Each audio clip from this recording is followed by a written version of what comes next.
Happy Saturday morning po sa inyong lahat. At dyan naman po sa Pilipinas ay happy, blessed Sunday po.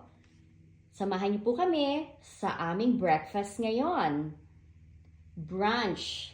Ang tawag ko po rito dahil it's 11 a.m. na po. So medyo late na po ang breakfast. Kaya nag-prepared na po ako ng brunch. Kasama na rin po rito ang lunch. Ayan po ang aking mga inihanda for our brunch. Meron po ako ritong sopas. Ito pong sopas na to, I cook this the other day. At sabi ko nga, since brunch na namin ngayon at late na for breakfast, ayan, ininit ko na rin ang sopas. Masarap po ang sopas sa umaga, di ba? At mainit po yung sopas na yan. At ang paborito po namin, ang garlicky fried rice. Alam niyo po bang nilagyan ko yan ng dried parsley? Kaya makikita ninyo, meron pong mga green na leaves yan. Those are dried parsley at maraming garlic naman talaga. Alam naman ninyo, paborito namin ang maraming garlic dahil sa health benefits nito. At naku, magugulat kayo, ito po ay tinapang bangos. Naku, nag-crave po talaga kami nito dahil dito po sa Amerika, hindi po kami nakakabili ng ganyan. At kung meron man po, yung mga frozen na, syempre iba pa rin yung fresh na galing sa atin, ano? So, thank you po sa nagbigay nitong tinapang bangos sa amin from the Philippines.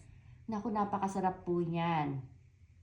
At, syempre breakfast, hindi mawawala ang fried eggs. Kaya parati ko pong sinasabi sa inyo, make sure you have fried eggs every day, especially for kids.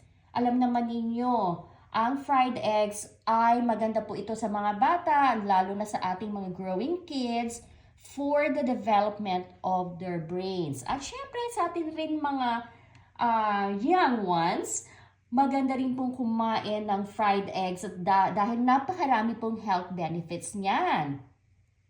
At ang sausage, alam niyo po ba, yung pong sausage na yan, pinakuluan ko po muna yan ha. So parati ko pong pinapaalala sa inyo na kung kayo po ay magluluto ng sausage, yung pong mga nasa lata ito make sure pakukuluan po muna ninyo para po ang mga preservatives, ang saltiness ay mawala. At pagkakulo po niyan, itapon ng tubig at syempre, lagyan na ninyo ng olive oil. Iprito niyo sa olive oil o kung anong merong oil kayo dyan. At magugulat kayo, meron din kaming bagel at sourdough bread. Kasi baka mamaya si Kevin ayaw niya kumain ng fried rice. Talagang mahilig din naman siya kumain ng bread. So ayan, ininit ko na rin ang bagels at sourdough bread. At ayan po, ang cheese. Ito po ay sharp cheddar cheese. At ang Philadelphia cream cheese na babagay talaga sa ating bagel. At hindi makukumpleto ang ating breakfast kung wala ang freshly brewed coffee. So that's a freshly brewed coffee po. At syempre, after tayong kumain, kailangan po natin merong panghimagas. Ayan po ang freshly cut oranges. So, ayan po ang aming brunch for today. At sana po nagustuhan ninyo ang aking simple table settings for our brunch. Ayan po. So, kung kayo naman po ay nagpe-prepare na rin ng inyong mga breakfast or late breakfast na tinatawag po nating brunch, breakfast, and lunch, sana po ay mag-enjoy kayo kasama po ng inyong pamilya na katulad po namin. Alright, see you guys later and thank you guys for watching. Have a good one.